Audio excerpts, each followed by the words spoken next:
A warm welcome again to our viewers here in Nigeria and around the world. We begin with details of Russian soldiers' activities in Ukraine during the war. One former military officer, Konstantin Lavrov, one of the most senior officers to speak openly, was speaking to the BBC in an exclusive interview, saying that Russian soldiers tortured their Ukrainian counterparts for a week, sometimes night and day. Lavrov, who is sure Russia now sees him as a traitor and defector, says he tried to resign several times but ended up being dismissed for refusing to return to Ukraine. He is no longer in Russia. He recalls seeing Russian troops taping identification marks on their uniforms and painting the letter Z on military equipment and vehicles as the war progressed. In this interview with the BBC, he details his time in Ukraine, giving an almost blow-by-blow account of Russia's moves and intentions in the country.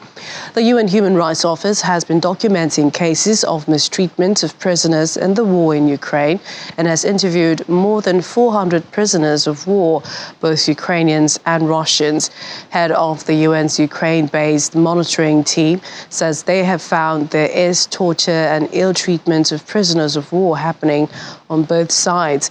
According to Matilda Bongner, the worst forms of torture for Ukrainian prisoners of war usually occur during interrogation. They could be subjected to electrocution, a whole range of torture methods, including hanging people up and beating them. We are hearing from another Russian officer, this time a former commander of the Wagner mercenary group who fled to Norway. Andrei Medvedev says he wants to apologize for fighting in Ukraine. If you're wondering why he is speaking out now, he has answered the question already, saying that he wants to bring to justice the perpetrators of atrocities in the conflict. Medvedev says he witnessed the killing and mistreatment of Russian prisoners taken to Ukraine to fight for Wagner. He fled over the Arctic border by climbing through barbed wire fences and evading a border patrol with dogs. He heard guards firing shots as he ran through a forest and over the frozen river that separates the two countries. The 26-year-old is now seeking asylum in Norway. Medvedev was just a few months in Wagner, having joined in July last year on a 4-month contract. During that time, he did witness two people who did not want to fight being shot in front of freshly recruited prisoners. Meanwhile, in Ukraine, Defense Minister Oleksiy Reznikov says Moscow has amassed thousands of troops and could be planning a major offensive against Ukraine on the first anniversary of Russia's invasion. He says the attack would also mark Russia's Defender of the Fatherland Day on February 23rd, which celebrates the army. Reznikov thinks as many as 500,000 troops are being prepared for the upcoming event and suggests the figure could be even higher. His submission could be corroboration of a recent comment by the US-based Institute for the Study of War that Moscow could seek to undertake a decisive action and launch a big offensive in the east. Meanwhile, Russia is claiming that it has made gains in the eastern Donbass region and forces are moving closer to the front line of the town of Bakhmut. In another development, the European Commission President Ursula von der Leyen is in Kyiv meeting with the Ukrainian President Volodymyr Zelensky. She was accompanied by over a dozen European Union officials for a meeting intended to highlight support for Ukraine as the first anniversary of Russia's invasion nears. She promised the EU will stand with Ukraine for the long haul. Ahead of the meeting, Ukrainian Prime Minister Denis Shmyhal said Ukraine had set what he called an ambitious goal of joining the EU in 2 years. A group of member states, however, warned that it should be made clear to Kyiv that this will not be possible. Meanwhile, at least 3 people have been killed after a Russian missile destroyed an apartment building and damaged 7 more in the eastern Ukrainian city of Kramatorsk. Authorities had initially said Russia had fired a rocket, but the police force later said an Iskander-K tactical missile struck at 9:45 Wednesday night. Rescuers have been digging through heaps of rubble at the site of the strike, searching for survivors. It follows a series of attacks conducted by Russia on the city of Dnipro that killed at least 44 people last month. The wounded in the attack in Kramatorsk are being treated in hospital. Doctors at a local hospital say 18 patients were brought in. Kramatorsk is close to the front line in eastern Ukraine, and many residents have fled out of regularly hide in cellars, which may have saved lives compared to similar attacks elsewhere. Moscow still denies it intentionally targets civilians. Russia instead says that its forces continue to eliminate manpower and attack ordnance depots and military equipment in multiple directions, while the Ukrainian armed forces claim it struck more than 10 areas of concentration of Russian forces. A report says Russian armed forces have also destroyed Ukraine's artillery ordnance manufacturing workshops in Sumy region. A Donetsk official said Wednesday that Bakhmut, a traffic hub in Donetsk, is now operationally surrounded by Russian forces, and they are closing the ring around the city. The AFU General Staff reported that Ukrainian forces had repelled Russian attacks near 8 settlements in Donetsk over the past 24 hours. The Ukrainian Air Force launched 9 airstrikes on the concentrations of manpower and military equipment of the Russian forces, and 2 airstrikes on the positions of Russian anti-aircraft missile systems. And while President Vladimir Putin is visiting the memorial complex of Mamayev Kurgan in Volgograd as part of celebrations marking the 80th anniversary of the victory of the Battle of Stalingrad and laying a wreath at the eternal flame in the Hall of Military Glory, his foreign minister Sergei Lavrov says Russia will respond to the delivery of longer-range Western weapons to Kyiv by trying to push Ukrainian forces further away from its borders to create a safe buffer zone. Well, he was making the comments in an interview with state television in which he says everyone wants the conflict in Ukraine to end, but that the West's support for Kyiv is playing an important role in how Russia approaches the campaign. It comes as the US says it is preparing a new package of military aid worth $2.2 billion, which is expected to include longer-range rockets for the first time. In the meantime, Mr. Lavrov says Moscow does not need any help from former Soviet allies for its military campaign in Ukraine. He says Russia has everything it needs for the conflict and has not asked members of the Collective Security Treaty Organization, a Moscow-led alliance that includes Armenia, Belarus, Kazakhstan, Kyrgyzstan, and Tajikistan, to provide material support for its so-called special military operation in Ukraine. He adds that some of the weaponry provided by the West to Ukraine is being or will be operated by Western specialists, as it is too sophisticated to be taught in a short time frame. Joining me now is a security expert, Mr. Temitope Olodo, is in London. Thank you for joining me on the program. What do you make of the confessions of the Russian officers about the crimes committed in Ukraine? I'm not actually surprised that there are now documents of atrocities which were committed by the Russian elite soldiers and, in fact, some of their senior officers. There's no doubt in my mind that what we saw today, especially with the help of the European Union that was in Kiev, and the establishment of a center for the prosecution of or looking into the war in Ukraine and crimes in Ukraine is clear evidence that something will be done by the West, and especially since that center is being set up in Hague, something is going to be done post the war to bring most of these soldiers who have been documented for committing those crimes to book. There's no doubt in my mind that some of the effects of the initiative put forward by the Ukrainians, the radio stations, the kind of stories they were sending to families within Russia, speaking Russian language, is having impact on some of these soldiers refusing to go back, after their first tour of war. We know that during the Afghanistan war and things like that, many people, including British soldiers, went for 3-4 tours. We're not saying that. We're not hearing of that in Russia. What we're saying is that they're bringing more people on board. A lot of people have fled Russia as a result of Russia trying to impose, this kind of military service on some of their youth. So we know a lot of people are going to come out and actually testify, to some of the atrocities that they see. And this is going to damage Russia's image and position in the world setting. There's no doubt in my mind.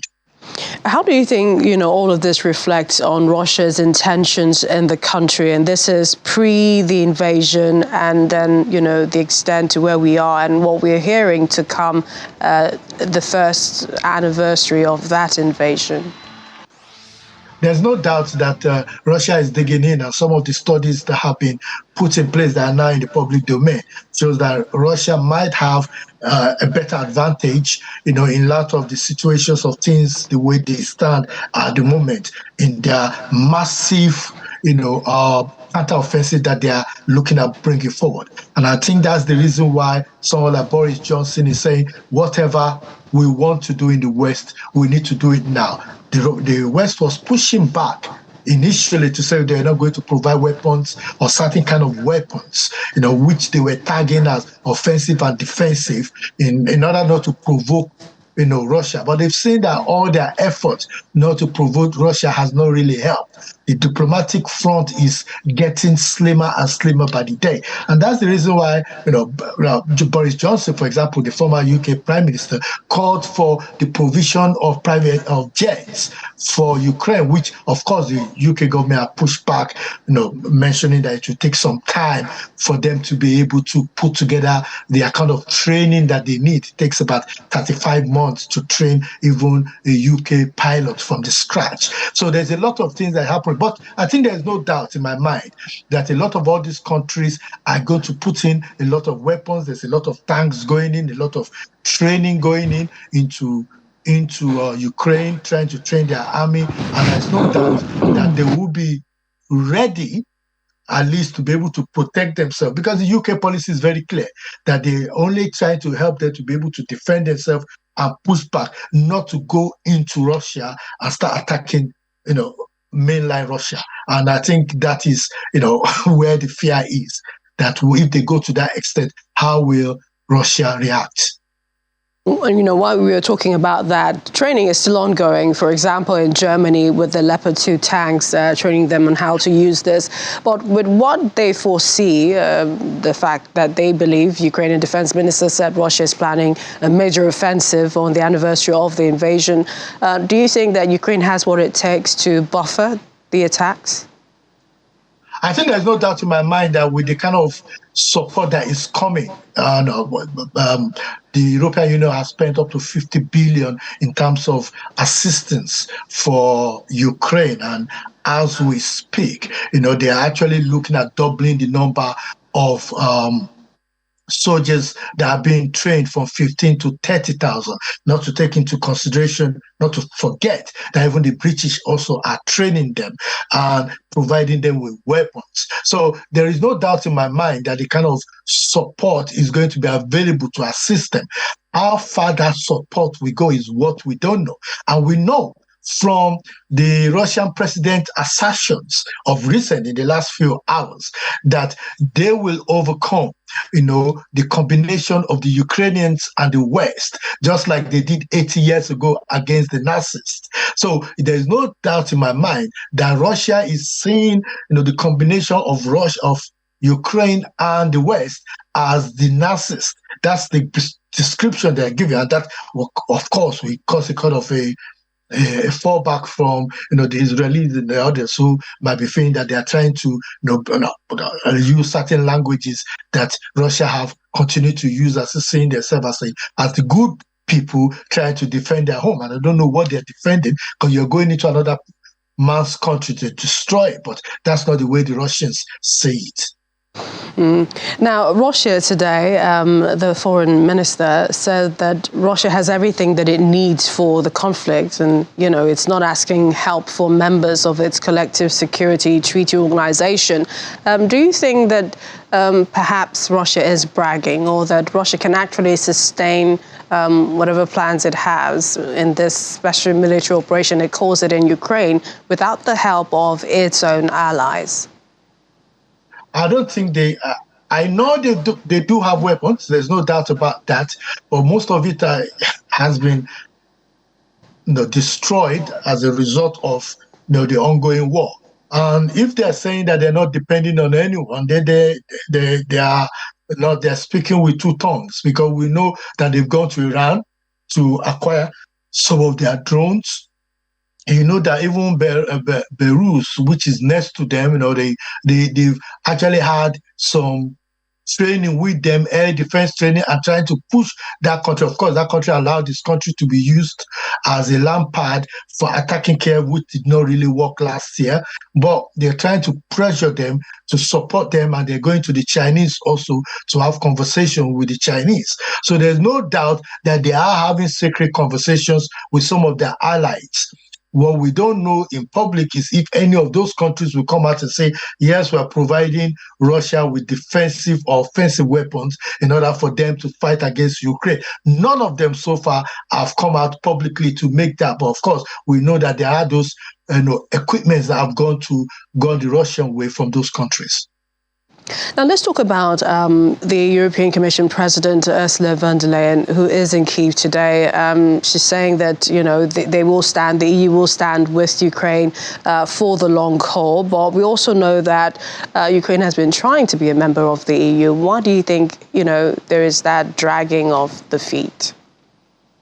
There's a lot of bottleneck when it comes to becoming a member of the European Union. We've seen it with the last two countries, which is Croatia and Poland. Respectively, it took about 10 to 20 years for both countries to even become, after they've shown their intention to become members. And we've seen from the kind of vote, because we know there's going to be a vote on the 3rd of February, if my numbers are right. And I know that there was a kind of a conversation with the EU-Ukraine summit, the voting that took place, and in favor was 489. So Ukraine is still enjoying the benefit of European support. But of course, let's not be in doubt that there are those people that believe that the continuation, that romance might continue to infuriate the Russians. So there is a lot that needs to happen, especially because before you could join Europe, there's a lot of criteria that need to be met. And I don't think Ukraine has been able to meet some of them, including some of the historical corruption challenges that they have in that country. So there is a lot that needs to happen. But I'm hoping that there will be a kind of an increase. It might not take up to maybe 10 years, but it will still take some time. And the longer they are outside Europe, the more difficult. They still have a lot of debt they need to pay back. Let's not kid ourselves. The country is literally destroyed. The economy is literally in rains. So for them to be able to get into the European Union, they must have certain stable economic indices, they must have stable political indices, and some of those things might not be in reality, especially when they still have a war to fight. All right. It is the first EU-Ukraine summit since the start of the Russian aggression. It's taking place tomorrow. Lots to be discussed, include Ukraine's European path and the accession process. So hopefully, trying to get expedited membership to EU, that will be considered tomorrow. Well, we'd like to thank you. We appreciate your time and your thoughts on this issue. Thanks a lot. Mr. Temitope Olodo is a security expert joining me from London. Thanks again. Thank you very much for having me. Welcome back. Staying with Russia's invasion of Ukraine, Britain's Defense Secretary Ben Wallace says his country is focused on providing ammo and tanks for Ukraine.